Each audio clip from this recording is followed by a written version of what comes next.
اور رو کے حضور فرمانے لگے، رو کے، کہ اس قبر کے عذاب سے رب کی پناہ مانگو اور اس کے لیے تیاری کر لو، یہ بڑا سخت دن ہے۔ حضرت سعد بن معاذ رضی اللہ تعالیٰ عنہ کا جب جنازہ تھا، فرماتے ہم جا رہے تھے تو 5-6 قبریں تھیں، تو حضور نے فرمایا کن کی قبریں؟ ہم نے عرض کی یا رسول اللہ صلی اللہ علیہ وسلم یہ کافروں کی قبریں۔ یہ نبی پاک علیہ السلام نے فرمایا جو مسلمان جمعے کے دن یا جمعے کی رات کو فوت ہو، حدیث کے راوی حضرت ابو ہریرہ رضی اللہ تعالی عنہ، حضور صلی اللہ تعالی علیہ وسلم نے فرمایا جو شخص بیماری سے فوت ہوا، جو بندہ سورہ ملک پڑھتا ہے، سنن ترمذی میں حضرت ابن عباس سے روایت ہے کہ حضور صلی اللہ علیہ وسلم کے ایک صحابی نے ایک جگہ خیمہ لگایا تو وہاں سورہ ملک پڑھنے کی آواز آتی۔ سورہ ملک اتنی شاندار سورت ہے کہ نبی پاک صلی اللہ علیہ وسلم نے فرمایا یہ قیامت کے دن اللہ کی بارگاہ میں ناز سے جھگڑا کرے گی اور کہے گی اے اللہ یہاں تو میرے پڑھنے والے کو جنت عطا فرما یا مجھے قرآن پاک سے علیحدہ کر دے۔ اب عذاب قبر جو ہے، قبر کے اندر جو انسان کا عذاب ہے تو وہ بھی عالم برزخ کا عذاب ہے۔ میرے رسول کریم صلی اللہ تعالی علیہ وسلم نے نا کچھ چیزوں سے پناہ مانگی ہے، خود حضور نے، رسول کریم علیہ السلام نے پناہ مانگی۔ حضور فرمانے لگے اے اللہ مجھے کنجوسی سے، بخیلی سے پناہ عطا فرما، اور حضور نے باقاعدہ پناہ مانگی ہے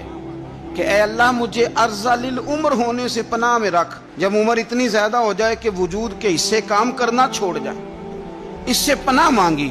اور خود میرے نبی پاک علیہ السلام نے قبر کے عذاب سے پناہ مانگی۔ یہ تعلیم امت کے لیے کہ تم بھی پناہ مانگو عذاب قبر سے۔ قبر کا عذاب برحق ہے، قبر کے لیے تیاری کر کے رکھنا، اپنی قبر کو یاد رکھنا، مر جانے کو یاد رکھنا۔ حضرت سعد بن معاذ رضی اللہ تعالیٰ عنہ کا جب جنازہ تھا تو صحابہ کرام فرماتے ہیں حضور نے نماز جنازہ کی امامت فرمائی تو قبر کے تیار ہونے میں کچھ دیر تھی، تو رسول کریم صلی اللہ علیہ وسلم زمین پر بیٹھ گئے اور ایک لکڑی سے حضور زمین کریدنے لگے۔ ہم محو انتظار تھے کہ اللہ کے رسول صلی اللہ علیہ وسلم سر مبارک اٹھائیں، ہمیں کو نصیحت کریں۔ فرماتے حضور نے سر اقدس اٹھایا تو حضور کی آنکھوں میں آنسو تھے، اور رو کے حضور فرمانے لگے، رو کے، کہ اس قبر کے عذاب سے رب کی پناہ مانگو اور اس کے لیے تیاری کر لو، یہ بڑا سخت دن ہے۔ رو کے حضور نے فرمایا، رو کے۔ آج تو لوگ مذاق بناتے ہیں، کچھ فقیر صوفی درویش کہلانے والے بھی، وہ کہتے ہیں یہ جو مولوی بتا رہے ہیں نا قبر میں بچھو ہوں گے، سانپ ہوں گے، یہ تو مولوی اپنی قبر بتا رہا ہے، ہمارا اس سے کیا لینا دینا ہے۔ خدا سے ڈریں۔ وہ چیزیں جو احادیث مبارکہ میں آ گئیں، جس سے نبی پاک نے ہمیں ڈرایا،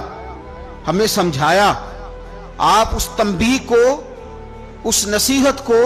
آپ اس رنگ میں لیں گے کہ مذاق بنایا جائے گا دین کا، بجائے اس کے کہ اس سے ڈرا جائے۔ حضرت سیدنا براء بن عازب رضی اللہ تعالیٰ عنہ ارشاد فرماتے ہیں کہ میں نے نبی پاک صلی اللہ تعالیٰ علیہ وآلہ وسلم سے خود اس بات کو سنا ہے، خود رسول کریم صلی اللہ علیہ وسلم نے فرمایا۔ حضرت زید بن ثابت رضی اللہ تعالیٰ عنہ بھی اس بات کے راوی ہیں، فرماتے ہیں ہم جا رہے تھے تو 5-6 قبریں تھیں، تو حضور نے فرمایا کن کی قبریں؟ ہم نے عرض کی یا رسول اللہ صلی اللہ علیہ وسلم یہ کافروں کی قبریں۔ یہ صحیح مسلم میں حدیث موجود ہے، کفار کی قبریں۔ تو اللہ کے رسول صلی اللہ علیہ وسلم فرمانے لگے، ذرا حدیث کے لفظوں پہ غور کرنا، حضور فرمانے لگے اگر مجھے ڈر نہ ہوتا کہ تم اپنے مردوں کو دفن کرنا چھوڑ دو گے، اگر مجھے اس بات کا ڈر نہ ہوتا کہ تم اپنے لوگوں کو، مرنے والوں کو قبروں میں دفن کرنا چھوڑ دو گے، اگر یہ مجھے ڈر نہ ہوتا تو میں سناتا کہ قبر کے اندر کس طرح عذاب ہوتا ہے، تمہیں دنیا میں رہ کے میں سناتا، پر ڈر ہے کہ کہیں تم اپنے مرنے والوں کو قبروں میں دفن کرنا چھوڑ ہی نہ دو، اس لیے میں تمہیں یہ بات نہیں بتاتا۔ اور میرے رسول کریم صلی اللہ تعالی علیہ وآلہ وسلم نے پھر ارشاد فرمایا، اپنے غلاموں کی طرف نظر فرمائی، یہ بات کہہ کے کہ اگر مجھے ڈر نہ ہوتا کہ تم دفن کرنا چھوڑ دو گے تو تمہیں میں سنا دیتا کہ قبر میں کیا عذاب ہوتا ہے۔ پھر حضور نے صحابہ سے فرمایا چلو بھائی دوزخ کے عذاب سے اللہ کی پناہ مانگو، تو سب کہنے لگے ہم دوزخ کے عذاب سے اللہ کی،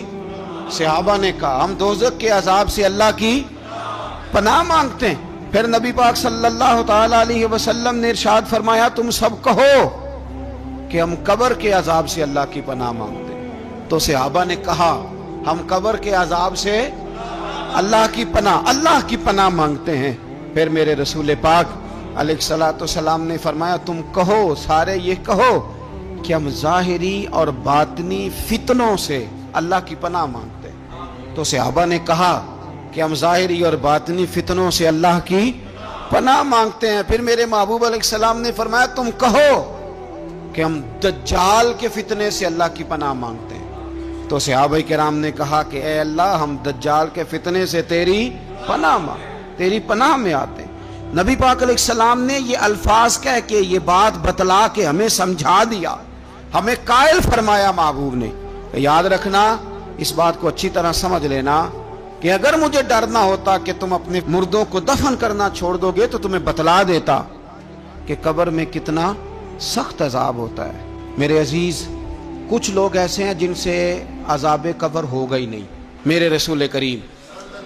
صلی اللہ تعالی علیہ وسلم نے ارشاد فرمایا کہ جو اللہ کے رستے میں شہید ہو گیا، یہ سنن نسائی میں موجود ہے، اسے عذاب قبر نہیں ہوگا، بلکہ ایک حدیث میں تو فرمایا حساب کتاب ہی نہیں ہوگا، اللہ بغیر سوال جواب کے جنت عطا فرما دے۔ کچھ لوگوں کو لوگوں کی بخشش پہ بھی مسئلہ ہی بنتا ہے کہ کوئی بخشا نہ جائے۔ اور ایک صاحب کہہ رہے تھے جی یہ کیا معاملہ ہے کہ جمعے کو بندہ مر گیا یا فلانا ہو گیا تو اس سے حساب کتاب نہیں ہوگا، اتنے بڑے جرم لوگوں نے اتنے پاپ، اور جمعے کو مر گیا تو بخشا جائے گا۔ تو میں نے کہا جرموں کا بھی اسے حساب اللہ لے لے گا، لیکن میاں حساب کتاب کی ڈیوٹی نہ اللہ کی ہے تو بہتر یہ ہے کہ اسی کے ہاتھ میں رہے، تو نہ اپنے ہاتھ میں لینے کی کوشش کر۔ سنن ترمذی کی حدیث۔ ہمیں پتہ نہیں کیا مصیبت ہے، ہمیں پتہ نہیں کیا مسئلہ ہے۔ ایک جنازے سے میں نکلا، آپ یقین کریں کبھی کبھی کلیجہ پھٹ جاتا ہے۔ میں ایک جنازے سے نکلا تو میرے ساتھ ایک بندہ جنازہ پڑھ کے نکلا، تو کہنے لگا جی پیر صاحب دیکھیں آج کتنی دنیا آئی ہے، حالانکہ یہ بندہ اس طرح کا تھا، اس طرح کا تھا، اس طرح کا تھا۔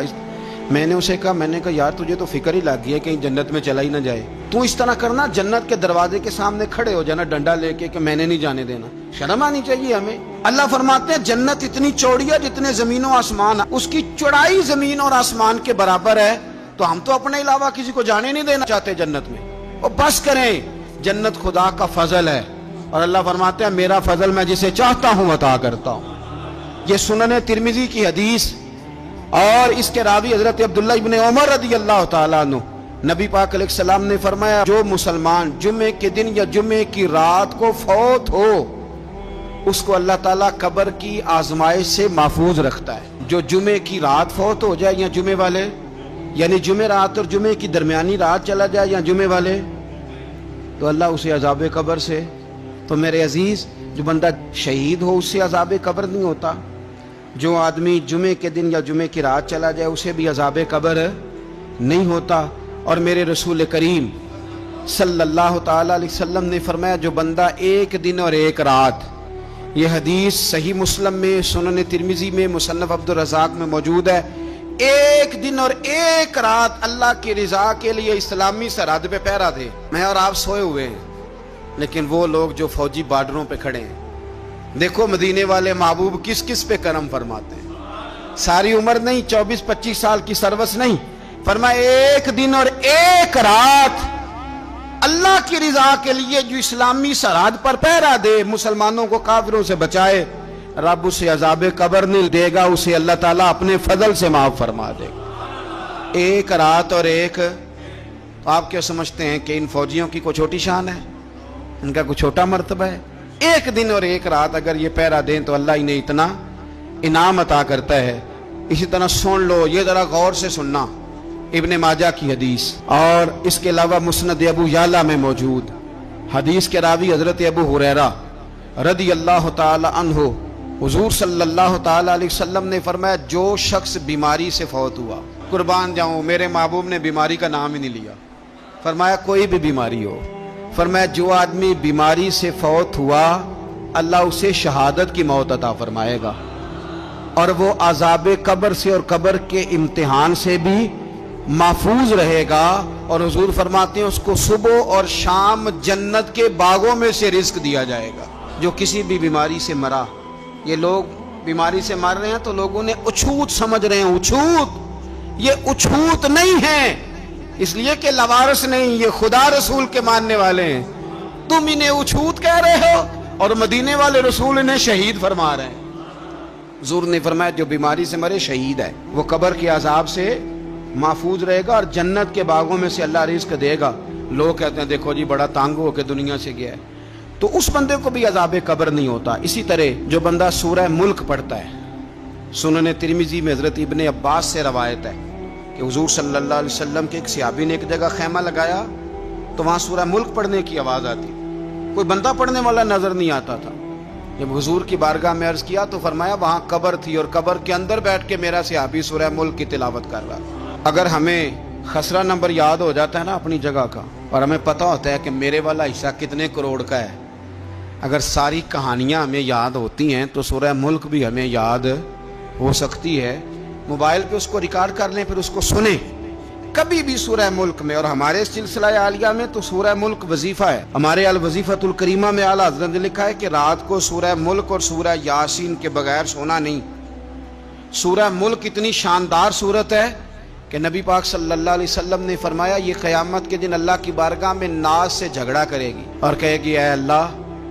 یہاں تو میرے پڑھنے والے کو جنت عطا فرما یا مجھے قرآن پاک سے علیحدہ کر دے۔ میرے رسول کریم علیہ السلام نے مومن کی قبر کا حال بھی بتایا۔ سنن ترمذی میں صحیح ابن حبان میں حضرت ابو ہریرہ رضی اللہ تعالیٰ عنہ بیان کرتے ہیں کہ حضور صلی اللہ علیہ وسلم نے فرمایا جب میت کو قبر میں رکھا جاتا ہے تو اس کے پاس سیاہ رنگ والے اور نیلی آنکھوں والے دو فرشتے آتے ہیں اور اس کو اٹھا کے بٹھاتے ہیں۔ باقی حدیثوں میں 3 ہی سوال ہیں، لیکن اس حدیث میں حضور نے فرمایا انہوں نے بس میرے بارے میں ہی پوچھنا ہے، اٹھا کے بس میرے بارے میں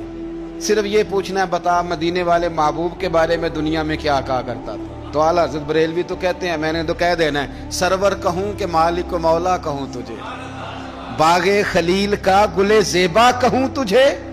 تیرے تو وصف عید تناہی سے ہیں بری،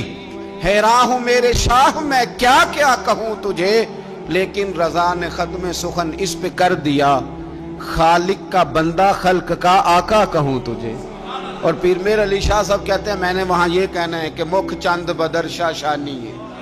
تے متھ چمک دی لاٹ نورانی ہے، کالی زلف تے اکھ مستانی ہے، مخمور اکھی ہیں مد بریاں، سبحان اللہ ما اجمل کا ما اکمل کا ما احسن کا، تے کتھے مہر علی کتھے تیری ثنا، مشتاق اکھیں کتھے جاڑی۔ تو نبی پاک علیہ السلام فرماتے ہیں میرے بارے میں پوچھیں گے، میرے بارے میں۔ ویسے بھی ایک سوال لازمی ہوتا ہے نا، یہ والا سوال لازمی ہے، من ربو کا پوچھ کے نا تو جنت جہنم کا فیصلہ نہیں، ماں دینوں کا پوچھ کے جنت جہنم کا فیصلہ۔ ہاں بات اگر ختم ہونی ہے تو مدینے والے کے سوال پہ ختم ہونی، اس لیے کھل کے نعتیں پڑھا کرو، راج کے درود پڑھا کرو، یہ بات یاد رکھیں۔ یہ فیصلہ حضور کی ذات پہ ختم ہونا ہے۔ وہ شکایتیں کرتے ہیں نا لوگ آ کے، تو ایک بچی کو ہمارے ہاں داخل کرانے کے لیے ایک صاحب لے کے آئے تو کہنے لگے بڑا عرصہ اسے فلانے مدرسے میں داخل کرایا، سوائے نعتوں کے کچھ بھی نہیں سیکھا اس نے۔ تو میں انہوں آکھیا چاچا جی جڑی اصل کام سی وہ تو سیکھ گئی ہے نا تہاڈی بچی، قرآن و سنت بھی حضور کی نعت ہی ہے، لیکن آپ کو پتہ ہے کہ بات ختم مدینے والے کی نعت پہ ہی ہوتی ہے۔ حضور کا پیار اصل ہے، تو حضور فرماتے ہیں میرے بارے میں پوچھا جائے گا، وہ کہے گا کہ ان کے بارے میں کیا پوچھتے ہو، اشہد ان لا الہ الا اللہ واشہد ان محمدن عبدہ ورسولہ۔ تو فرماتے ہیں پھر اسے نا ایک طرف کھڑکی کھولی جائے گی تو جہنم کا دروازہ دکھایا جائے گا اور اسے کہا جائے گا اگر تو سوالوں کے صحیح جواب نہ دیتا تو دوزخ میں جاتا، لیکن اب تو نے صحیح جواب دیے ہیں۔ تو حضور فرماتے ہیں اس کی قبر 70 گز چوڑی اور 70 گز لمبی کر دی جائے گی۔ مسجد میں اے سی والے حال میں جگہ مل جائے تو بندہ بڑا سکھی رہتا ہے، اور صبح جائے بینک اور پہلی لائن میں موقع مل جائے تو بندہ بڑا سکھی رہتا ہے کہ میرا جاتے ہی کام ہو گیا۔ او خدا کے بندے، قبر بندے کی قبر، مکان اچھی سوسائٹی میں اچھا خستہ اور سستا مل جائے تو بندہ کہتا ہے کہ سودا بڑا واردہ لب گیا، بھائی بڑا کمال ہو گیا، مزہ نہیں آ گیا۔ قبر 70 گز لمبی اور 70 گز چوڑی، اور یہ ترمذی شریف پڑھ رہا ہوں، بڑی مزیدار حدیث۔ نبی پاک صلی اللہ علیہ وسلم فرمانے لگے پھر اس کی قبر کو نور سے بھر دیا جائے گا۔ حضور کو پہچان گیا نا، قبر نور سے بھر دی گئی اور جب 70 گز لمبی کر دی گئی تو بڑے پیارے لفظ ہیں حدیث کے۔ حضور فرماتے ہیں وہ بندہ پھر فرشتوں سے ایک بات کہے گا، عربی میں بھی ہے، اردو میں بھی ہے، وہ میرا دل کرتا ہے پنجابی میں بتاؤں۔ وہ نا فرشتوں سے وہ بندہ کہتا ہے جب قبر ہو گئی نا 70 گز لمبی 70 گز چوڑی اور نور سے بھر گئی، قربان جائیں، حضور فرماتے ہیں وہ مردہ وہ جو قبر میں پہنچا ہے، جب اس کی قبر کو یہ شان ملتی ہے تو فرشتوں سے پتہ کیا کہتا ہے؟ کہتا ہے میں گھر نہ دسا وہاں جا کے، یہ ذرا گھر نہ بتاؤں دوڑ کے، یہ ذرا میں اپنے گھر بتاؤں بھاگ کے کہ اللہ نے بڑی خیر کر دی، اپنی اماں نو دسا وہاں، میں بچوں کو بتا کے آؤں کہ موج بن گئی ہے، میں بتاؤں اپنی بیوی کو، بتاؤں اپنے بہن بھائیوں کو، میں گھر نہ دسا وہاں۔ قربان جائیں، میرے رسول کریم فرماتے ہیں فرشتے اس سے کہتے ہیں نہیں تو کسی کو نہ بتا، نم کا نومت العروس، تو اس طرح سو جا جس طرح پہلی رات کی دلہن سویا کرتی، وہ بڑے چاؤں میں سوتی ہے، وہ بڑے پریم میں سوتی ہے، نئی زندگی کا آغاز ہوتا ہے تو سوتی ہے، اور فرشتے کہتے ہیں اب تجھے وہی آ کے جگائے گا جو تیرے اہل میں تجھے سب سے زیادہ محبوب ہوگا، جو تجھے سب سے زیادہ محبوب ہوگا۔ میرا تو ایمان ہے کہ ہمیں تو قبر سے آ کے جگائیں گے بھی مدینے والے رسول۔